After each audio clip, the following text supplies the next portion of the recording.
Hello विद्यार्थी मित्रों, तो आप सभी का स्वागत है हमारे इस YouTube चैनल यूनिक एकेडमी के अंदर। तो विद्यार्थी मित्रों, आज हम गाला असाइनमेंट कक्षा 12 पेपर नंबर 6 का विभाग नंबर डी सॉल्व करने जा रहे हैं। ध्यान से देखो।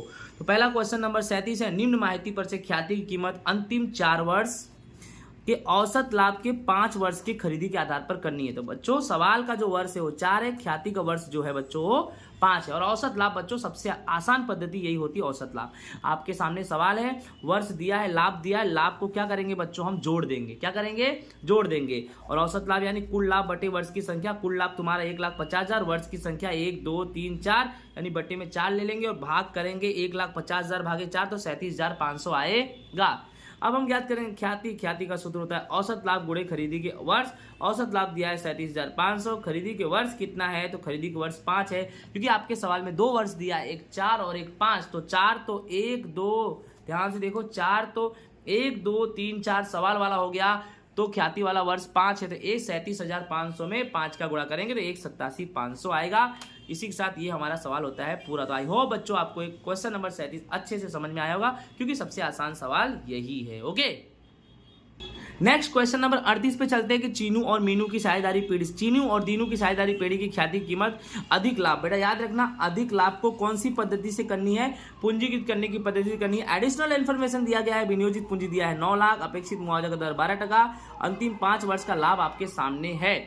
याद रखना, सवाल में बोला है अधिक लाभ को पूंजीकृत करने की पद्धति। तो सबसे पहले सवाल है वर्ष, लाभ चेक करो, 1 लाख, 1,40,000, 1,30,000, 1,50,000, 1,80,000, यानी तुम्हारा जो लाभ है वो देखो ध्यान से। तो क्या हो रहा है, तो हमारा वर्ष दिया गया है, लाभ दिया गया है, राइट। आप औसत लाभ करोगे तो भी निकल जाएगा, और भारित औसत लाभ करोगे तो भी आ जाएगा, ठीक है। तो लेकिन यहाँ पर कैसा है, भारित औसत लाभ की पद्धति यूज नहीं कर सकते हैं, क्योंकि देखो यहाँ पर 1 लाख, 1,40,000, 1,30,000, 1,50,000, 1,80,000 दिया है, यानी 1 के बाद 1,40,000, फिर देखो लाभ बढ़ रहा है लेकिन घट भी रहा है, तो हम भारित औसत लाभ की पद्धति यूज नहीं करेंगे। यहाँ बाई मिस्टेक मैंने कर दिया है, बाकी भारित औसत लाभ की पद्धति हम यहाँ पर यूज नहीं करेंगे। तो कौन सी पद्धति यूज करेंगे हम? औसत लाभ। और औसत लाभ का सूत्र होता है कुल लाभ बटे में वर्ष की संख्या। लाभ को जोड़ेंगे 7 लाख आएगा, वर्ष की संख्या 1 2 3 4 5 है, बटे में 5, 7 लाख भागे 5 करेंगे तो 1,40,000 क्या हमारा आएगा? औसत लाभ। अब अपेक्षित लाभ, सुनो ध्यान में, सवाल में क्या करना है हमें? अधिक लाभ को पूंजीकृत करने की पद्धति से करना है। तो अधिक लाभ का सूत्र होता है औसत लाभ माइनस अपेक्षित लाभ। तो सबसे पहले हमें औसत लाभ चाहिए, औसत लाभ हमें मिल गया 1,40,000। अपेक्षित लाभ चाहिए, तो अपेक्षित लाभ का सूत्र क्या होता है? विनियोजित पूंजी गुणे अपेक्षित मुआवजा का दर, और आपके सवाल में पहले से विनियोजित पूंजी 9 लाख रुपया दिया गया है। तो करना कुछ नहीं है, 9 लाख लिखेंगे और अपेक्षित मुआवजा दर 12% दिया है, 9 लाख का 12% निकालेंगे तो 1,08,000 रुपए आएगा। तो अपेक्षित लाभ 1,08,000 रखेंगे, 1,40,000 में से 1,08,000 घटाएंगे तो 32,000 रुपया तुम्हारा अधिक लाभ आ गया। लेकिन बच्चों क्या बोला है, ध्यान से समझना, अधिक लाभ को पूंजीकृत करने की पद्धति बोला है। तो अधिक लाभ को पूंजीकृत करने की पद्धति में ख्याति का सूत्र क्या होता है? याद रखना, एकदम चेंज हो जाता है। तो ख्याति बराबर अधिक लाभ गुणे अपेक्षित मुआवजा दर गुणे 100। तो अधिक लाभ कितना निकला? 32,000 बटे में अपेक्षित मुआवजा दर 12 गुणे में 100। तो 32,000 भागे 12 गुणे में 100 करेंगे तो 2,66,666.67 तुम्हारा आएगा आंसर। तो आई होप बच्चों आपको ये भी सवाल अच्छे से समझ में आ गया होगा। इसी के साथ हम चलते हैं नेक्स्ट क्वेश्चन 39 पे। क्वेश्चन नंबर 39 दिया है, ज्ञानदा कंपनी लिमिटेड का तारीख 31/3/23 और तारीख 31/3/24 को रोज पूरा होने वाले वर्ष का संक्षिप्त लाभ हानि का पत्रक दिया गया है। उसके आधार पर तुलनात्मक लाभ हानि का पत्रक बनाना है। बच्चों सवाल आपके सामने है, विवरण में बिक्री से उपज, अन्य आवक खर्च, नोट नंबर 31/3/24 और 31/3/23 आपके सामने दिया गया है, और आयकर का दर दिया गया है 30%, और आपको बनाना है लाभ हानि खाते का पत्रक। तो आपको मैंने लाभ हानि का पत्रक बताया, हर पेपर में ये सवाल तो है ही। विवरण 1 नंबर, नोट नंबर 2, 31/3/23, 3 31/3/24, 4 और वृद्धि कमी रुपए में 5 कैसे निकलता है? 4 में से 3 घटाते हैं, वृद्धि कमी प्रतिशत में 6 कैसे निकलता है? 5 भागे 3 करके गुणे 100 करेंगे। तो स्टार्ट करते हैं, सबसे पहले हमारा स्टेप है बिक्री। तो याद रखना 23 वाला पहले, 24 वाला बाद में। तो 23 वाला इधर है, 44 लाख पहले और 66 लाख बाद में।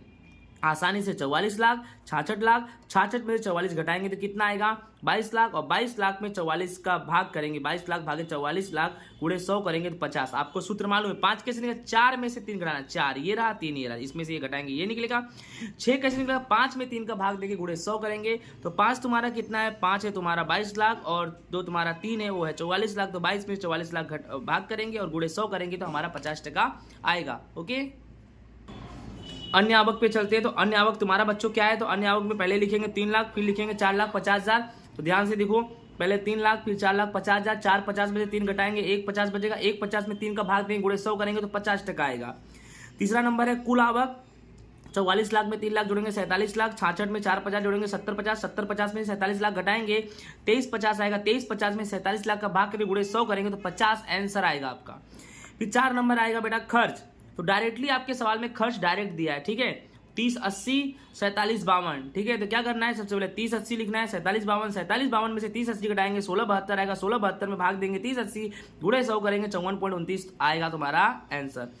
5 नंबर आयकर से पहले का लाभ, 3 में से 4 घटाएंगे बच्चों, 3 ये रहा, सॉरी 3 ये रहा और 4 ये रहा, 47 में से 3 80 घटाएंगे तो 16 20, 70 50 में से 47 52 घटाएंगे 2 29 8000, 2,29,000 8,000, 2,29,000, ठीक है, 2,29,000 में से 16 20 घटाएंगे तो आएगा 678 और उसका टका निकालेंगे तो 41.25 टका निकालेंगे तो आपको आ गया होगा ना, 678 में 16 20 का भाग दे गुणे 100 करेंगे। उसके बाद माइनस आयकर, तो बच्चों आपके सवाल में आयकर 30% दिया है तो आपको 30% निकालना ही पड़ेगा। 16 20 का 30 टका निकालेंगे 486, 2 29 8 का 30 टका निकालेंगे तो 689 400, 689 400 में से 486 घटाएंगे तो 20 34 00 और टका निकालेंगे तो आएगा 41.85। और लास्ट नंबर है आयकर के बाद का लाभ, 5 में से 6 घटाएंगे तो 5 नंबर ये रहा और 6 नंबर ये, 16 20 में से 4 86 घटाएंगे 11 34, 2 29 8 में से घटाएंगे 6 89 400 तो 1 60 8600, इसमें से ये सॉरी फिर इसमें से ये घटाएंगे, इसमें से ये घटाएंगे तो आएगा 4 74 600, फिर 4 74 600 में से इसका भाग देंगे, 4 74 600 में इसका भाग देंगे, गुणे 100 करेंगे तो 41.85 तुम्हारा आएगा आंसर। तो दोस्तों ये भी सवाल आपको अच्छे से समझ में आ गया होगा। तो इसी के साथ नेक्स्ट क्वेश्चन चलते क्वेश्चन नंबर 40 पे। ओके, क्वेश्चन नंबर 40 हमारा है, यस लिमिटेड के विवरण के आधार पर कार्यशील पूंजी का परिवर्तन दर ज्ञात करना है। तो बच्चों सबसे पहले कुल संपत्तियां कितना दिया है 45 लाख, बिन चालू संपत्तियां दिया है 30 लाख, कुल दायित्व दिया है 20 लाख, बिन चालू दायित्व दिया है 10 लाख और बिक्री दिया है 25 लाख और ज्ञात करना है कार्यशील पूंजी का परिवर्तन दर। तो सबसे पहले कार्यशील पूंजी का परिवर्तन दर का सूत्र क्या होता है, कार्यशील पूंजी का परिवर्तन दर बराबर बिक्री बट्टे में कार्यशील पूंजी। तो बच्चों बिक्री चाहिए तो तुम्हारे सवाल में बिक्री तो दिया है, बिक्री तुम्हारा 25 लाख रुपया बच्चों दिया है, तो बिक्री आप 25 लाख लिख सकते हो, बट अपने को फिर चाहिए कार्यशील पूंजी। तो बच्चों कार्यशील पूंजी का सूत्र होता है, कार्यशील पूंजी का सूत्र होता है चालू संपत्तियां माइनस चालू दायित्व। तो सबसे पहले हमें चालू संपत्ति चालू दायित्व चाहिए, तो चालू संपत्तियां तुम्हारे सवाल के इंफॉर्मेशन के अकॉर्डिंग चालू संपत्तियां का सूत्र होगा कुल संपत्तियां माइनस बिन चालू संपत्तियां। तो कुल संपत्तियां 45 लाख है और बिन चालू संपत्ति तुम्हारा है 30 लाख, तो 45 में से 30 घटाएंगे तो 15 लाख रुपए आएगा, ठीक है। और चालू दायित्व का सूत्र होगा कुल दायित्व माइनस बिन चालू दायित्व। तो कुल दायित्व तुम्हारा सवाल में दिया है 20 लाख और बिन चालू दायित्व दिया है 10 लाख। तो बच्चों करना क्या है, 20 लाख में से 10 लाख घटाएंगे तो 10 लाख बचेगा। इस तरह से बेटा तुम्हारा चालू संपत्तियां 15 लाख और चालू दायित्व 10 लाख आया, तो 15 लाख में से 10 लाख घटाएंगे तो 5 लाख आएगा कार्यशील पूंजी। तो बेटा बिक्री 25 लाख लिख दिया, बट्टे में कार्यशील पूंजी 5 लाख, 25 में 5 का भाग देंगे तो आंसर आएगा बच्चों 5 बार। आई होप बच्चों आपको ये भी सवाल अच्छे से समझ में आ गया होगा। ओके, लास्ट हमारा क्वेश्चन नंबर 41 है, नीचे दी गई माहिती के आधार पर विनियोग प्रवृत्ति, याद रखना विनियोग प्रवृत्ति से उद्भव रोकड़ प्रवाह ज्ञात करो। सवाल में इंफॉर्मेशन दिया है, बिन चालू विनियोग बिक्री, जमीन की खरीदी, यंत्र की खरीदी, फर्नीचर की बिक्री, विनियोग पर डिविडेंड मिला, ख्याति चुकाया, शेयर प्रकाशित किया, डिबेंचर वापस किया, ली लोन अर्थात लोन लिया। बच्चों विनियोग प्रवृत्ति से उद्भव रोकड़ प्रवाह ज्ञात करना है। सबसे पहले याद रखना है इसमें लाभ हानि खाता आएगा, बट लाभ हानि खाता यानी आयकर के पहले का लाभ, ये सब कुछ दिया आपके सवाल में नहीं है तो छोड़ दो उसको। फिर जोड़ो में बिन चालू विनियोग, ठीक है, यानी बिन चालू विनियोग की बिक्री ऐसी कोई, फर्नीचर डिविडेंड मिला, तो बिन चालू विनियोग की बिक्री आपके सवाल में दिया है कितना 880, तो 880 लिख दिया। फर्नीचर भाई आपके सवाल में दिया है 4,50,000, 450 लिखा। फिर डिविडेंड मिला बच्चों, क्या मिला, डिविडेंड मिला, वो भी आपके सवाल में दिया है, विनियोग पर डिविडेंड मिला। याद रखना इस सवाल जो है विनियोग प्रवृत्ति का है तो हम विनियोग पर फोकस करेंगे, ठीक है। जैसे कि बिन चालू विनियोग, देखो बिन चालू विनियोग 880 लिख दिया। फिर फर्नीचर, तो फर्नीचर की बिक्री 450 लिख दिया। फिर विनियोग पर डिविडेंड मिला 4 लाख लिख दिया, ठीक है। ये सबको जोड़ना है, तो इन सबको जोड़ के यहाँ निकालो तो कितना आया 1730। और फिर घटाओ, क्या घटाओगे भैया, उसमें जमीन, यंत्र, ख्याति चुकाया, ये 3 चीज क्या करेंगे, घटा देंगे।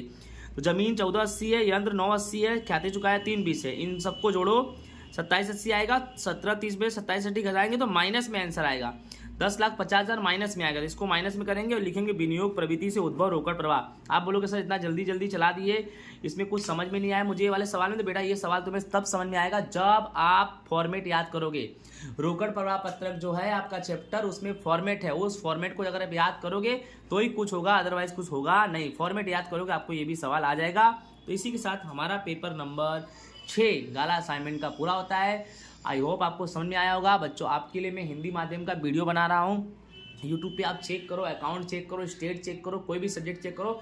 हिंदी माध्यम का चैनल जल्दी मिलता नहीं है और मैंने ये चैनल बनाया है हिंदी माध्यम के लिए स्पेशल, जो आप लोगों के लिए कि दूसरे गुजराती मीडियम वाले बच्चे, इंग्लिश मीडियम वाले बच्चों को सब मटेरियल मिलता है, हमारे हिंदी मीडियम वाले बच्चों को कोई मटेरियल नहीं मिलता है। तो मैं आपके साथ हूँ, मैं आपके साथ डटा हूँ, मैं डट के मेहनत कर रहा हूँ, डट के मैं आप सब पेपर सोल्व कर रहा हूँ और अच्छे से मैं आप वीडियो अपलोड कर रहा हूँ। और आप लोग भी आई होप अच्छे से पढ़ रहे होगे और अच्छे से पढ़ो और अपना नाम रोशन करो, मम्मी पापा का नाम रोशन करो, अपने सर का नाम रोशन करो। तो इसी के साथ अलविदा लेते हैं, Radhe Radhe. Gala assignment section D paper number 1 से पेपर नंबर 6 पूरा हो गया आपके लिए। Okay bye.